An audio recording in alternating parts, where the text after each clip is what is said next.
guys, welcome to another book review. I'm in a weird place where I'm ahead in my reading but behind on my posting, so I'll try and catch up as quickly as I can. Not that I have like a mass of people wanting to know where I am. I think it's like 7 subscribers, but still, thank you. And I'm sure more on Instagram, but you know, subscribers on YouTube, thank you.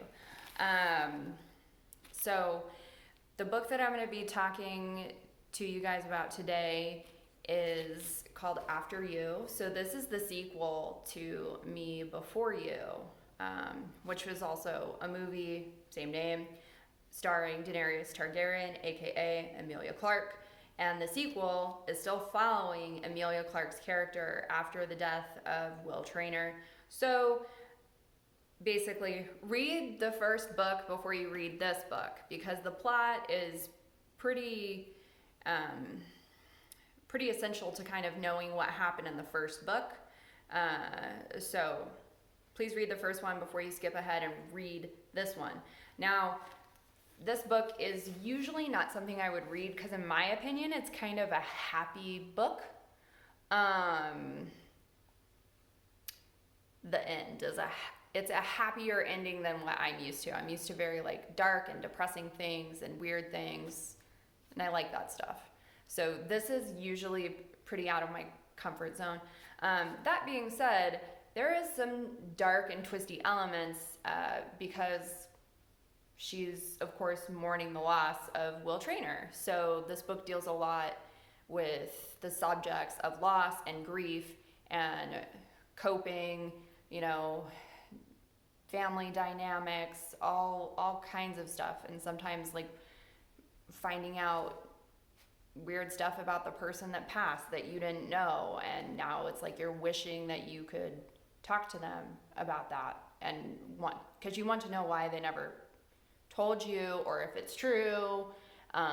So all of that kind of stuff. And in the book, it also you read about her going to grief support groups, which can be kind of helpful and insightful because everyone deals with grief differently, and also depending on the relationship that you had of the person that was lost, like were they your wife, were they your sister, your brother, the dynamic is different. Even though some of the stuff is kind of the same. People might feel the same emotions, but it's, different levels. Moving on takes a different amount of time, right? So it's very good at demonstrating how everyone grieves differently and how people tend to process that information.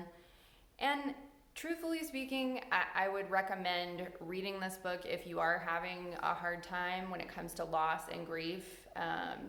Because in my experience, it's a lot easier to deal with through the eyes of fictional characters or shows like Ricky Gervais on Afterlife. That's another great one. Because it's very realistic portrayal, but it's almost in a non-threatening way because it's not really happening. The characters aren't real, even though the situation, somewhere someone is experiencing exactly what they're going through.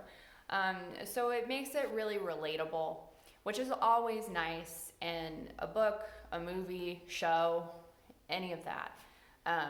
So I would say it has some really good, insightful topics and conversation, dialogue in regard to those themes in the book. Again, it's a happier book. I'm not going to reread this thing, but I never reread any of the books that I have in my collection.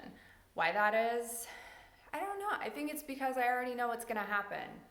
Like, I don't know. It's not something I do. I would recommend this for people who, not only are struggling, but if you are a fan of romance novels and stuff like that, this is probably up your alley. Yeah, it's not going to be like Bridgerton, okay? Don't get too excited.